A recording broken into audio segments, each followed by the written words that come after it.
perché avere il Presidente della Repubblica il 25 aprile credo sia storico e poi festeggiare assieme questa ricorrenza, questa che è una festa nazionale, che è la festa di tutti gli italiani, che è la festa della nostra, dove trae radici la nostra Repubblica, e ricordare tutti quelli che hanno dato la loro vita per darci la libertà che poi noi abbiamo potuto, di cui abbiamo potuto usufruire e vivere in tutti questi anni, credo sia una cosa bella.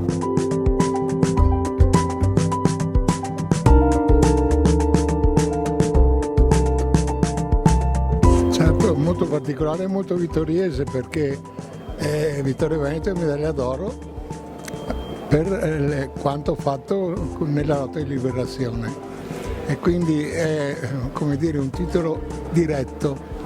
Vittorio Veneto è una città nota a tutti gli italiani, un nome glorioso per merito dell'esercito italiano.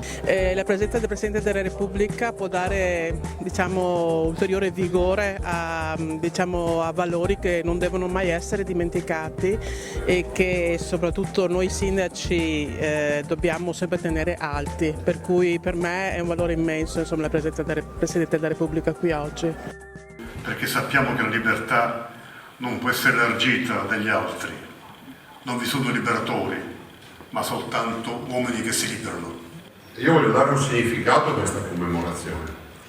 Non è un caso che lei sia qui a Vittorio Veneto, e non è un caso che Vittorio Veneto sia figura, città centrale in tutta questa partita.